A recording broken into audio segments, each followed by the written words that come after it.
ನಿಮ್ಮ ಆಸೆ ಅಂತ ಈಗ ಒಂದಲ್ಲ ಎರಡಲ್ಲ ಬಿಟ್ಟರೆ ರಾಬರ್ಟ್ ಕೂಡ ಅದೇ ರೀತಿ ನಿರ್ಮಾಣ ಆಗ್ತಿದೆ ಸಿನಿಮಾ. ಎಷ್ಟು ಪರ್ಸೆಂಟ್ ಸಿನಿಮಾದ ಶೂಟಿಂಗ್ ಎಲ್ಲ ಕಂಪ್ಲೀಟ್ ಆಗಿದೆ ಸರ್? ಈಗ ಒಂದು 45% ಕಂಪ್ಲೀಟ್ ಆಗಿದೆ.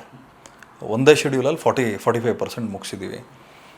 ಆಮೇಲೆ ಇನ್ನು ಪ್ಲ್ಯಾನ್ಸ್ ಬಂದು ಇವಾಗ ಯು ಪಿಯಲ್ಲಿ ಶೂಟಿಂಗ್ ಇದೆ, RFCಯಲ್ಲಿ ಶೂಟಿಂಗ್ ಇದೆ, ಅಂದರೆ ರಾಮೋಜಿ ಫಿಲ್ಮ್ ಸಿಟಿಯಲ್ಲಿ ಶೂಟಿಂಗ್ ಇದೆ, ಜೈಪುರಲ್ಲಿದೆ, ಪಾಂಡಿಚೇರಿಯಲ್ಲಿದೆ. ಮತ್ತು ಸಾಕಷ್ಟು ಕಡೆ ಹೋಗಿ ಶೂಟ್ ಮಾಡ್ತಾರೆ.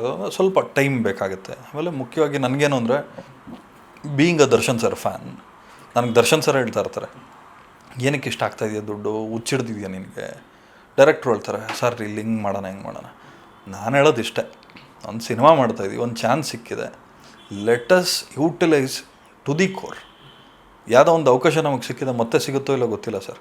ನಾನು ಹೇಳೋದು ಇಷ್ಟೇ ಸರ್, ಡೈರೆಕ್ಟ್ರ್ ಅದನ್ನು ಒಬ್ಬ ಮೇಷ್ಟ್ರು ಕರೆಕ್ಟಾಗಿದ್ದರೆ ಮಕ್ಕಳು ಕರೆಕ್ಟಾಗಿ ಪಾಠ ಕಲಿತಾರೆ. ಸೊ ಒಬ್ಬ ಡೈರೆಕ್ಟ್ರು ಇವಾಗ ನೋಡಿ, ನನಗೆ ಒಂದಲ್ಲ ಎರಡಲ್ಲೂ ಒಳ್ಳೆ ಡೈರೆಕ್ಟ್ರು ಸಿಕ್ಕರು, ಇದರಲ್ಲೂ ಒಳ್ಳೆ ಡೈರೆಕ್ಟ್ರು ಸಿಕ್ಕಿದ್ದಾರೆ. ನಾನು ಡೈರೆಕ್ಟ್ರ್ ನಂಬಿ ಫಸ್ಟ್ ಬ್ಯಾಂಕಿಂಗ್ ಮಾಡ್ತೀನಿ, ಆಮೇಲೆ ಇರೋನು ನಮ್ಮ ಬ್ಯಾಂಕಿಂಗ್ ಮಾಡ್ತೀನಿ ಸರ್. ಒಂದಲ್ಲ ಎರಡಲ್ಲಿ ಒಂದು ಮಗು ಕ್ಯಾರೆಕ್ಟರ್ ಬರ್ತದೆ. ಹೌದು, ರಾಬರ್ಟ್ನಲ್ಲೂ 2 ಪೋಸ್ಟರ್ನಲ್ಲೂ ಮಗು ತೋರಿಸಿದೆ, ಇರುತ್ತೆ ಹೇಗೆ ಸರ್ ಮಗು ಕ್ಯಾರೆಕ್ಟರ್ ಅಷ್ಟು ಇಂಪಾರ್ಟೆನ್ಸ್? ಹೌದು ಸರ್, ಖಂಡಿತ. ಯಾಕಂದರೆ ಮಕ್ಕಳು ದೇವ್ರ ಸಮಾನ. ನಾವು ದೊಡ್ಡವ್ರು ಹೇಳ್ಬಿಟ್ರೆ ಇವರೇನು ನಮಗೆ ಬುದ್ಧಿ ಹೇಳೋದು ಅನ್ಕೋತಾರೆ. ಅದೇ ಮಕ್ಳು ಹೇಳಿದ್ರೆ ಎಲ್ಲರೂ ಜಾತಿ ಧರ್ಮ, ಒಂದಲ್ಲ ಎರಡಲ್ಲ ಸಿನಿಮಾದಲ್ಲಿದ್ದಂಗೆ ಜಾತಿ ಧರ್ಮ ಅನ್ನೋದು ಮಕ್ಕಳ ಮುಖಾಂತರ ಹೇಳಿಸ್ದಾಗ ಅದು ಬರೋಲ್ಲ. ನೋಡಿ, ಒಂದು ಮಕ್ಕಳು ಎಲ್ಲನ ಅಳ್ತಾಯಿದ್ರೆ ಪಾಪ ಅಳ್ಸದೆ ಮಗು, ದೊಡ್ಡವನು ಅಳ್ತಾರೆ ತಲೆ ಮೇಲೆ ಓಡಿಸಲ್ಲ, ಮಾಡೋಕ್ಕೆ ಕೆಲಸ ಎಲ್ಲ ಕುಡ್ಕೊಂಡು ಅಳ್ಕೊಂಡು ಬಿದ್ದವನೇ ಅಂತಾರೆ. ಸೊ ಮಕ್ಕಳಿಗೆ ದೊಡ್ಡವ್ರಿಗಿರೋ ಡಿಫ್ರೆನ್ಸ್ ಅದೇ. ಮಕ್ಕಳನ್ನ ದೇವ್ರ ರೀತಿ ನೋಡ್ತೀವಿ, ಏನು ಹೇಳೋದು ಮಕ್ಕಳ ಮುಖಾಂತರ ಹೇಳಿಸಿದ್ರೆ ದೇವ್ರು ಹೇಳ್ದಂಗೆ ಅದು. ಸೊ ಈ ಸಿನಿಮಾದಲ್ಲೂ ಆ ಮಗು ತುಂಬ ಇಂಪಾರ್ಟೆಂಟ್ ಕ್ಯಾರೆಕ್ಟರ್ ಪ್ಲೇ ಮಾಡ್ತದೆ. ಇನ್ನು ರಾಬರ್ಟ್ ಇಂಥ ಜನರಿಗೆ ಸೇರಿಸ್ಬೋದು ಅಂತಾರೆ, ಆ್ಯಸ್ ಅ ಪ್ರೊಡ್ಯೂಸರ್ ಆಗಿ ಯಾವ ಜನರಿಗೆ ಸೇರಿಸ್ತಾರೆ ರಾಬರ್ಟ್? ಸರ್, ನಾನು ಹೇಳೋದು ಇಡೀ ಇಂಡಸ್ಟ್ರಿ ಹೆಮ್ಮೆ ಪಡುವಂಥ ಒಂದು ಜಾನರ್. ಐ ಬೆಟ್ ಏನು ಅಂದರೆ, ಮತ್ತೊಂದು ನಮ್ಮ ಇಂಡಸ್ಟ್ರಿಗೆ ಇವಾಗೇನು ಮಾರ್ಕೆಟ್ ಇದೆ, ಲೈಕ್ ಹಿಂದಿ ಡಬ್ಬಿಂಗ್ ಇರ್ಬೋದು, ಸ್ಯಾಟಲೈಟ್ ಇರ್ಬೋದು, ಡಿಜಿಟಲ್ಲು, ಥಿಯೇಟ್ರಿಕಲ್ಲು, ಓವರ್ಸೀಸ್ ಇರ್ಬೋದು, ಯೂಟ್ಯೂಬ್ ಇರ್ಬೋದು, ಪ್ರತಿಯೊಂದರಲ್ಲೂ ಒಂದು ರೆಕಾರ್ಡ್ ಬ್ರೇಕ್ ಬಿಸ್ನೆಸ್ ಅಂತೂ ಮಾಡ್ತೀವಿ. ಕಾರಣ ಇಷ್ಟೇ, ಯಾರು ಸಿನಿಮಾ ಮಾಡ್ತಾಯಿದ್ದಾರೆ ಇವಾಗ, ಡೈರೆಕ್ಟ್ರು, ಇಡೀ ಟೀಮು, ಕ್ಯಾಮ್ರಾಮ್ಯಾನ್ ಇರ್ಬೋದು, ಆಮೇಲೆ ಟೆಕ್ನಿಕಲ್ ಡಿಪಾರ್ಟ್ಮೆಂಟ್ ಪೂರ್ತಿ, ಮತ್ತು ಆರ್ಟಿಸ್ಟ್ ಡಿಪಾರ್ಟ್ಮೆಂಟ್ಗಳು. ಸರ್, ಒಬ್ಬ ಜಗಪತಿ ಬಾಬು ಎಲ್ಲೋ ಒಂದು ಕಡೆ ಒಂದು ಅಮೌಂಟ್ ತೊಗೋತಾರೆ ಸರ್. ಸ್ಕ್ರಿಪ್ಟ್ ಕೇಳಿಬಿಟ್ಟು ನಾನು ಡೈರೆಕ್ಟ್ರಿಗೆ ಒಂದೇ ಮಾತು ಹೇಳ್ತಾರೆ, ನೀನು ಎಷ್ಟು ಕೊಡ್ತೀನಿ ನಾನು ಅದ್ರ ಮೇಲೆ ಸಿನಿಮಾಗೆ ಬರೋಲ್ಲ, ನಿನ್ನ ಸ್ಕ್ರಿಪ್ಟ್ಗೋಸ್ಕರ ನಾನು ಸಿನಿಮಾ ಬಿಡ್ತೀನಿ ಅಂತ.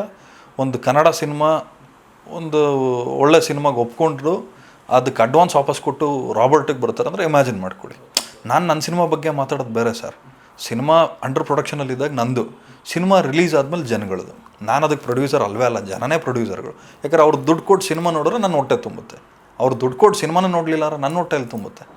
ಸೊ ಒಬ್ಬ ಜಗಪತಿ ಬಾಬು ಡೈರೆಕ್ಟ್ರ್ ನರೇಟ್ ಮಾಡಿದಾಗ, ನೀನು ಕೊಡೋ ದುಡ್ಡು ನನಗೆ ಬೇಡಪ್ಪ, ನನ್ನ ಸ್ಕ್ರಿಪ್ಟ್ಗೋಸ್ಕರ ನಾನು ಬಂದು ಮಾಡ್ತೀನಿ ಅಂತಾರೆ ಅಂದರೆ ಇಮ್ಯಾಜಿನ್ ಮಾಡ್ಕೊಳ್ಳಿ ಯಾರ ರೇಂಜಿಗೆ ಸಿನಿಮಾ ಆಗುತ್ತೆ ಅಂತ. ಆಮೇಲೆ ದರ್ಶನ್ ಸರ್ ಒಂದು ಮೇಕ್ ಓವರ್ ಮಾಡ್ಕೋತಾರೆ. ಆಮೇಲೆ ಒಂದು ಒಂದು ಈ ಸಿನಿಮಾದಲ್ಲಿ R&D ಮಾಡಿದ್ದೀವಿ 100%. ಇವಾಗ ದರ್ಶನ್ ಸರ್ಗೆ ಒಂದು ಕಂಫರ್ಟಬಲ್ ಇರೋವಂಥ ಒಂದು team. And moreover Darshan sir ಬೇರೆ ಸೆಟ್ಗಳಲ್ಲಿ ಖುಷಿಯಾಗಿರ್ತಾರೆ, ಇದರಲ್ಲಿ ಇನ್ನೂ ಖುಷಿಯಾಗಿದ್ದಾರೆ. ನಮ್ಗೆ ಅದೇ ಒಂದು ಎನರ್ಜಿ ಸರ್. ನಾನು ಎಲ್ಲರಿಗೂ ಹೇಳೋದಿಷ್ಟ, ಇವಾಗ ಯಾರೇ ಬಂದರೂ ಸೆಟ್ಗೆ, ಏನು ಸೆಟ್ ಹಾಕಿದ್ದೀರಾ, ಏನು ಮಾಡಿದ್ದೀರಾ, ಬರೀ ಒಂದು 45%ಗೆ ಒಂದು 10-11 ಸೆಟ್ ಹಾಕಿದ್ವಿ, ಬರೀ 45% ಸಿನಿಮಾಗೆ.